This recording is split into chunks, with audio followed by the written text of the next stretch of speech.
Hozir esa tadqiqotga qaraymiz. Ko'pgina ilmiy tadqiqotlarga asoslanib yaratilgan odatlar kuchi nega biz aynan shunday yashaymiz va ishlaymiz, boshqacha emas deb nomlangan ilmiy kitobda olib borilgan tadqiqot haqida aytib beraman. Imkoningiz bo'lsa, albatta bu kitobni o'qing. Hozircha esa butun tanangiz quloqqa aylansin. Charles Duhigg. U kim o'zi? Charles Duhigg jurnalist, uzoq vaqt The New York Times'da ishlagan, ilmiy ommabop yozuvchi, murakkab ilmiy tadqiqotlarni oddiy tilda tushuntirib beradi. Pulitzer mukofoti laureati, jurnalistika bo'yicha eng nufuzli mukofotlardan biri hisoblanadi. Duhigg nevrologiya, psixologiya, odatlar, ya'ni ko'nikmalar bo'yicha eng kuchli tadqiqotlarni o'rganib, ularni yig'ib tizim qilib beradigan professional yozuvchi hisoblanadi. U ilmning tushunarsiz tilini tahlil qilib, hayotiy misollar bilan odamlarga tushunarli tilda murakkab narsani oddiy va tushunarli yoritib beradigan izlanuvchi, tadqiqotchi, yozuvchi hisoblanadi. Endi tadqiqot mazmuniga o'tamiz. Kirish, shifo beruvchi odat. U olimlarning eng sevimli tadqiqot obyekti edi. Kartada qayd etilishicha, 34 yoshli Liza Allen 16 yoshidan boshlab chekishni va spirtli ichimlik ichishni boshlagan hamda umrining katta qismini ortiqcha vazn bilan kurashishga sarflagan. 25 yoshlarida esa bankning qarz undirish agentliklari uning ortidan quvib yurgan. Uning ish faoliyati ro'yxatida 1 yildan ortiq ishlagan joyi ham yo'q edi. Ammo hozir tadqiqotchilar qarshisida ozg'in va serg'ayrat ayol o'tirardi. U kartadagi fotosuratga qaraganda taxminan 10 yil yoshroq ko'rinardi va aftidan xonadagi istalgan kishini ortda qoldirib yugura olardi. Kartadagi oxirgi yozuvda aytilishicha, Lizaning boshqa to'lanmagan qarzlari yo'q, u spirtli ichimlik ichmaydi va 38 oydan beri grafik dizayn kompaniyasida ishlab kelmoqda. Bundan tashqari, o'sha paytning o'zida u magistr darajasini olish uchun tayyorlana boshlagan va keyinchalik uy ham sotib olgan. O'sha davr uning uchun voqealarga boy davr bo'lgan. Milliy sog'liqni saqlash instituti tomonidan moliyalashtirilgan tadqiqot doirasida so'nggi 3 yil davomida olimlar Lizani va yana 20 dan ortiq boshqa odamlarni har tomonlama o'rganishardi. Sobiq chekuvchilarni, ortiqcha ovqat yeydiganlarni, maniakal xarid qiluvchilarni, ya'ni shopagoliklarni, alkogolga qaram bo'lganlarni va boshqa zararli odatlarga ega insonlarni o'rganib, miyani tadqiq qilardilar. Bu ishtirokchilarning barchasini bir narsa birlashtirardi. Ular qisqa vaqt ichida o'z hayotlarini tubdan o'zgartira olishgan edi. Tadqiqotchilar jamoasi, ya'ni olimlar, psixologlar, genetiklar, sotsiologlar, o'sha Liza kabi insonlar bunday natijaga qanday erishganini ilmiy dalillar orqali qidirishardi. Odatlar nevrologik darajada qanday ishlashini va ularni o'zgartirish uchun nimalar kerakligini aniqlashmoqchi edilar. Shu maqsadda tadqiqotchilar ishtirokchilarning kundalik hayoti va kun tartibini kuzatish uchun har bir ishtirokchi uyiga videokameralar o'rnatishdi. Undan tashqari, olimlar ishtirokchilarning organizmidagi asosiy ko'rsatkichlarni o'lchashardi. DNKning ayrim qismlarini tahlil qilishardi. Shuningdek, zamonaviy texnologiyalar yordamida inson bosh suyagi ichida real vaqt rejimida nimalar sodir bo'layotganini kuzatishardi. Ishtirokchilar sigaret tutuni hidini sezgan yoki mazali ovqat ko'rgan paytda miyada qon oqimi va elektr impulslarining harakatlarini kuzatishardi. Ya'ni miyaning reaksiyasini kuzatishardi. Aynan Lizaning aytishicha, bu qarorni qabul qilishdan bir necha oy oldin eri ish safaridan qaytib kelib, boshqa ayolni sevib qolganini aytib, undan ajrim talab qiladi. Lizaga bu xiyonatni anglash va yaqinlashib kelayotgan ajrimni qabul qilish uchun vaqt kerak. Avvalida u juda azob chekdi. Keyin esa erini va uning yangi sevgilisini tinimsiz kuzata boshladi. Kechalari qo'ng'iroq qilib bezovta qilardi. Hattoki bir kuni kechqurun u mast holda ularning uyiga borib, eshigini taqillatib, ular bilan baqir-chaqir qilib janjal ham qilgan. O'sha paytda unga oson bo'lmagan. Shu azoblardan chiqish uchun yo'l qidirib, har doim qilgan orzusi esga tushdi. Ya'ni piramidalarni ko'rish unga yagona choradek ko'rindi va u hech narsaga qaramasdan hisobida bor oxirgi pullariga Qohiraga ketadi. Qohiraning buzilgan ko'chalari bo'ylab taksida ketar ekan, u tushundi. Unga hayotda maqsad kerak. Nimadirga intilish mumkin bo'lgan maqsad kerak va u qaror qildi. O'ziga va'da berdi. Men yana Misrga qaytaman va sahro bo'ylab sayohatga chiqaman. Layza bu aqldan ozgandek tuyulgan fikr ekanini tushundi. U juda yomon jismoniy holatda edi.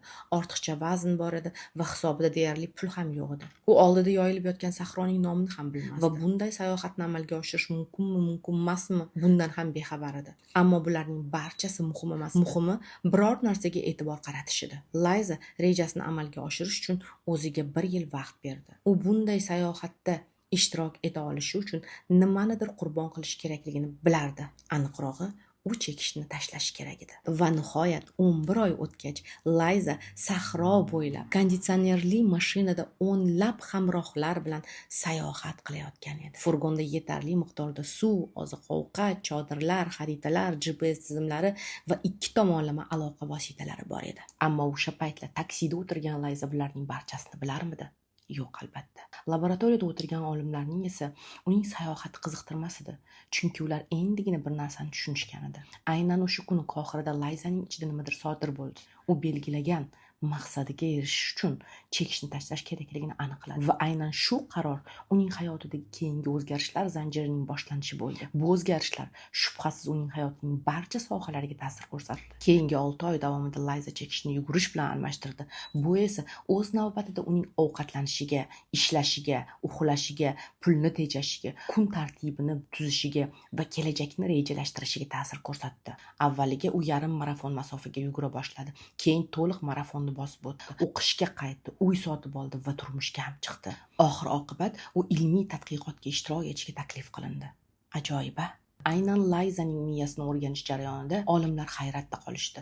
Neurologik modellar ichida eski odatlarga ko'ra yangi odatlar ustunlik qilardi. Olimlar hali ham eski xulq-atvor modellariga tegishli nerv impulslarini ko'rishardi. Biroq bu impulslar yangi istaklar bilan almashtirilgan edi. O'zgargan narsa faqat Layzaning odatlari emas edi, uning miyasi ham o'zgargan edi. Olimlar ishonch bilan aytishadi, bu o'zgarishlar Qohirada safar sababli emas, hatto ajralish yoki sahrodagi sayohat sababli ham emas. Asl sabab Layzaning o'z kuchini bitta yagona odatni o'zgartirishga qaratganida edi. Chekishni tashlash. U aynan shu bitta modelga, ya'ni maqsadga asosiy kalit odat deb ataladigan odatga e'tibor qaratgan holda hayotidagi boshqa odatlarni ham qayta shakllantirishni o'rgandi. Bunday o'zgarishlar nafaqat alohida odamlar, balki tashkilotlar uchun ham mumkin. Agar odatlar o'zgarsa, butun kompaniyalar ham o'zgarishi mumkin. Procter & Gamble, Starbucks, Alcoa va Target kabi kompaniyalar odamlarning xulq-atvoriga ta'sir qilish qobiliyatidan foydalanib, ish bajarish uslubiga, xodimlar o'rtasidagi muloqotga va xarid qilish odatlariga ta'sir o'tkazishgan. Ko'pincha xaridorlar o'zlari ham buni sezmagan holda bajarishgan. Ya'ni aynan katta korporatsiya va kompaniyalarning tezlik bilan rivojlanishi ularning marketing bo'limlari aynan inson psixologiyasiga asoslanib, ularning odat va ko'nikmalariga ta'sir ko'rsatish orqali amalga oshirilgan. Layza olimlar uchun sevimli tadqiqot obyekti edi. Uning miyasini skanerlash hayratlanarli natijalar berdi va inson ongida odatlar va ko'nikmalar qanday joylashganini aniqlash uchun xaritani yaratishga juda foydali bo'ldi. Oddiy xulq-atvor modellari, ya'ni odatlar inson ongida qanday shakllanishini tushunishga yordam beryapsiz, dedi shifokor Layzaga qarab. Bu yerda ishtirok etganlarning barchasiga go'yo ular qandaydir muhim kashfiyot ostonasida turgandek tuyuldi Layzaga. Va haqiqatdan ham shunday edi. Bugun ertalab uyg'onganingizdan keyin birinchi bo'lib nima qildingiz? Dush qabul qildingizmi? Elektron pochtangizni tekshirdingizmi yoki oshxonaga donat olib yedingizmi? Tishlaringizni dushdan oldin yuvdingizmi yoki keyin? Avval chap oyoq kiyimingizni kiydingizmi yoki o'ngini? Uydan chiqayotganingizda farzandlaringizga nima dedingiz? Ishga qaysi yo'ldan bordingiz? Ish stolida o'tirgach darrov elektron pochtangizni ko'rdingizmi? Hamkasbingiz bilan suhbatlashdingizmi yoki bugungi kun rejasini yozishga kirishdingizmi? Tushlikda salat yedingizmi yoki gamburger? Uyga qaytgach sport kiyimini kiyib yugurishga chiqdingizmi yoki vino quyib televizor oldida ovqatlandingizmi? Bizning butun hayotimiz, uning aniq shakllari aslida odatlar yig'indisidan boshqa hech narsa emas, deb yozgan 1892-yilda William James.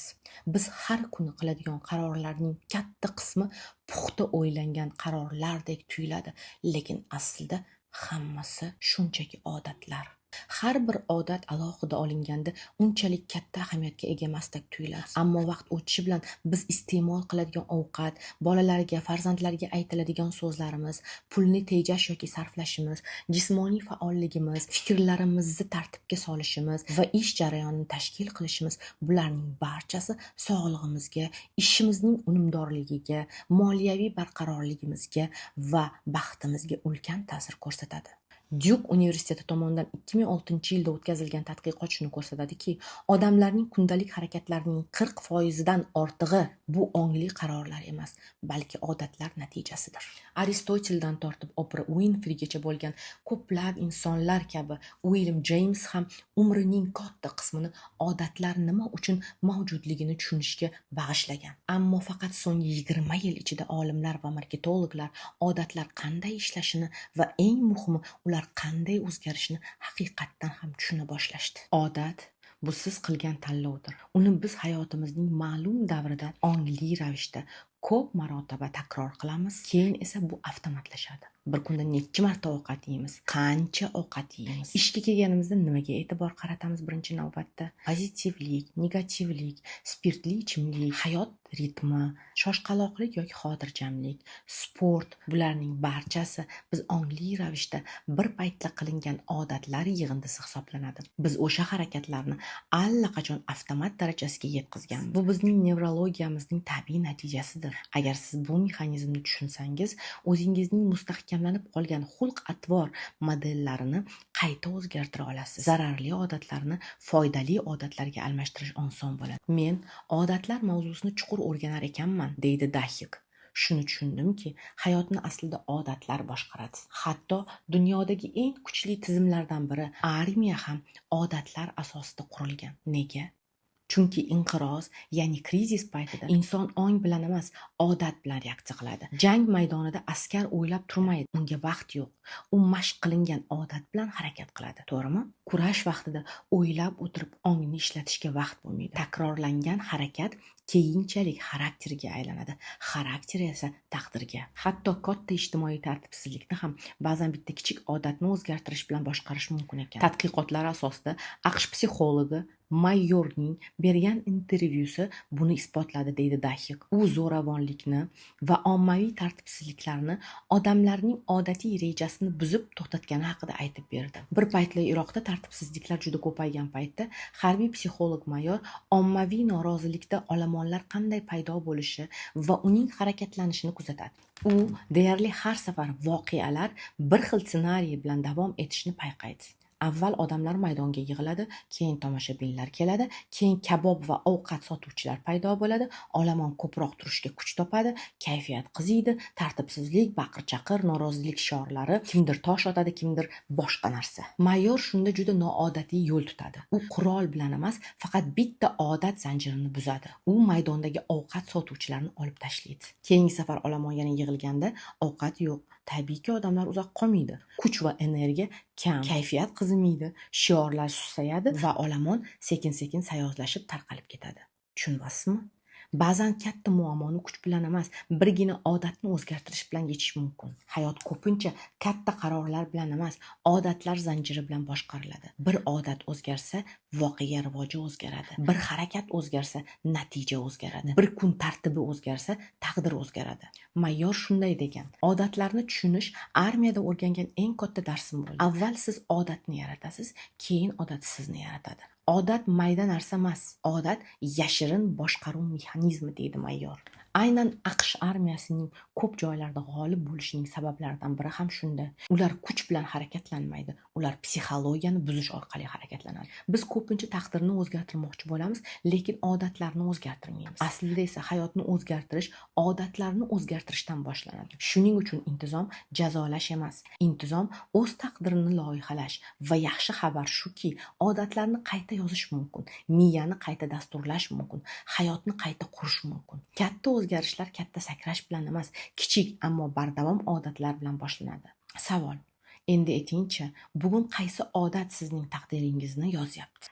Sizning hayotingiz qanday odatlar yig'indisidan qurilyapti? Chunki siz aynan takrorlanayotgan narsalarga aylanasiz. Bir paytlar olimlar odatlar faqat ongli tanlov natijasi deb o'ylashardi. Xullas ko'pchilik "Men shunaqaman, mani xarakterim shunaqa, borim shu mani, qo'limdan kelgani shu" deydi. Lekin ilm fan shuni ko'rsatdiki, ko'p hollarda bu xarakter emas, bu tabiat emas, balki shunchaki odat, yoshlikdan jamlanib kelgan yakuniy odatlar natijasidir. Bu bir paytlar ongli ravishda qilingan tanlovning keyinchalik avtomatik harakatga aylanishidir. Qanday ovqatlanishimiz, qancha ovqatlanishimiz, stressda reaksiyalarimiz, ertalab nimani birinchi qilishimiz, qaysi holatda aynan nima bilan o'zimizni tinchlantirishimiz. Aynan bu tanlovlar takror qaytalangani sari miyada yo'l sifatida tikiladi va inson endi ongli ravishda tanlamay qo'yadi. U shunchaki odat bo'yicha yashay boshlaydi. Shuning uchun ayrim insonlar avtomatik ravishda telefonga qo'l uzatadi, avtomatik ravishda shirinlik yeydi, avtomatik ravishda qo'rqadi, o'zini ayblaydi, avtomatik ravishda chakadi yoki qilingan xatolarni qayta qiladi. Bu tasodif emas, bu odatning ishlashi. Bizda odatlar aynan shunday sistemada ishlar ekan. Ayni shu fikrlarga yakuniy xulosani Yujen ismli bir bemor ustida olib borilgan tadqiqot ko'rsatib berdi.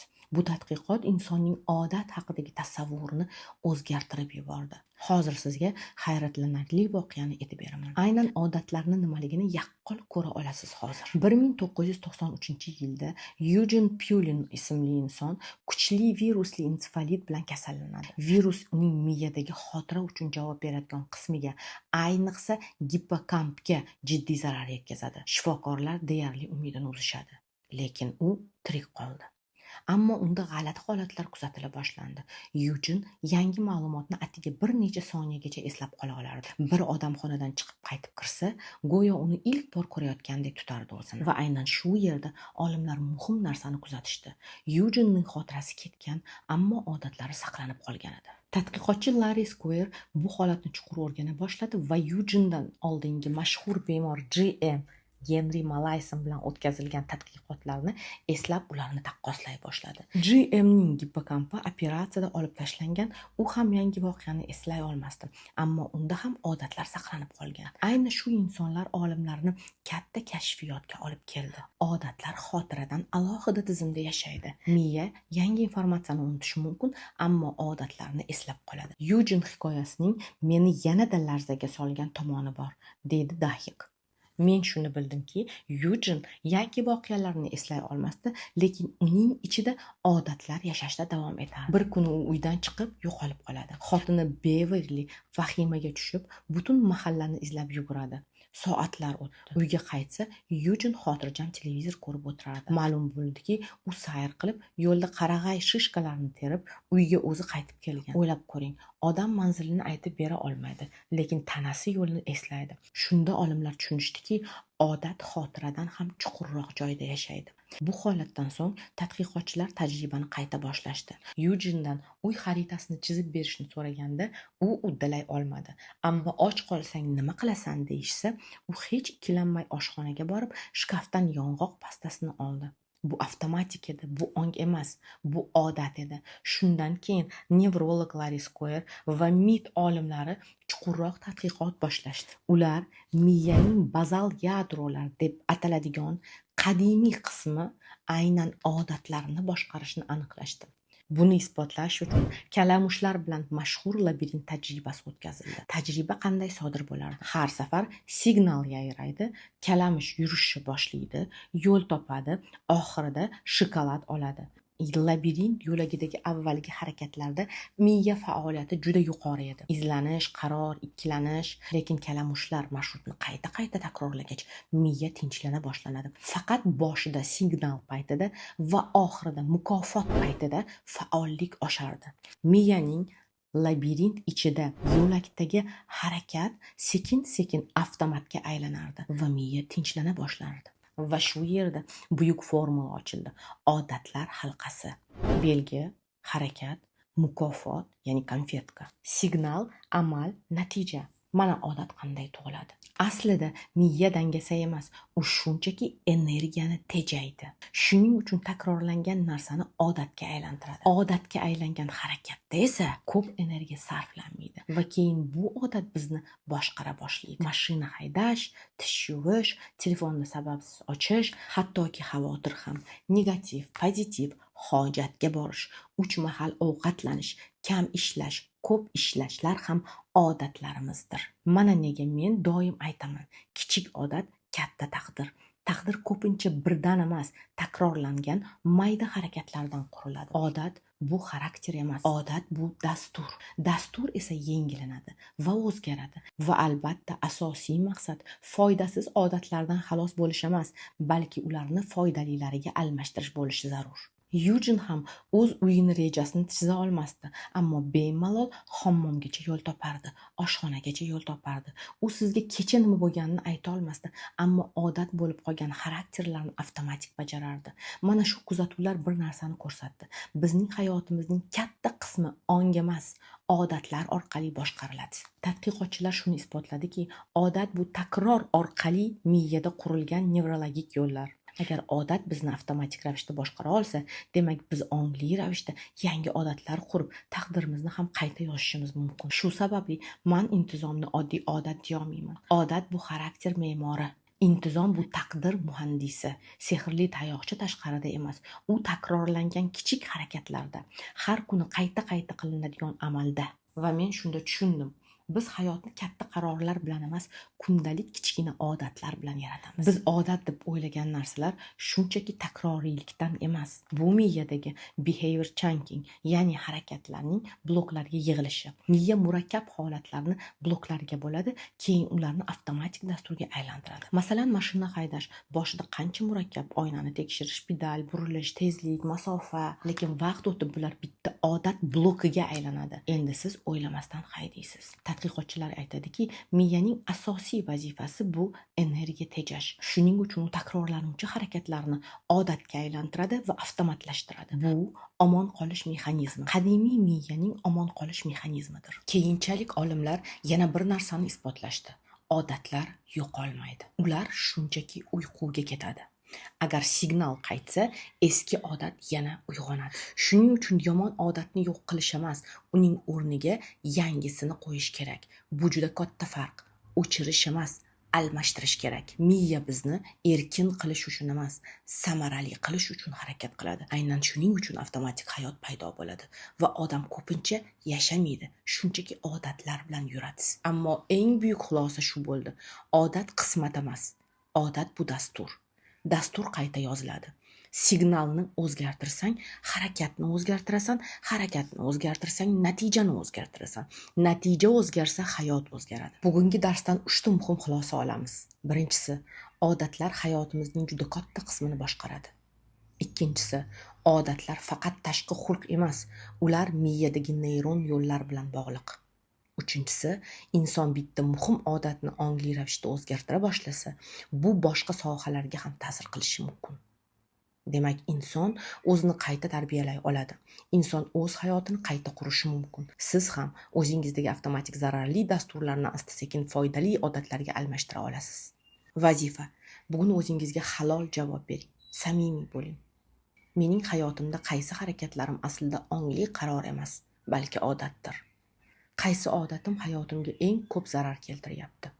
Qaysi bitta kalit odatni o'zgartirsam, boshqa sohalarim ham o'zgarishi mumkin? Men qaysi holatlarda avtomatik ravishda noto'g'ri yo'lni tanlayman? Demak, sizga vazifa: xohlasangiz oling, xohlasangiz yo'q.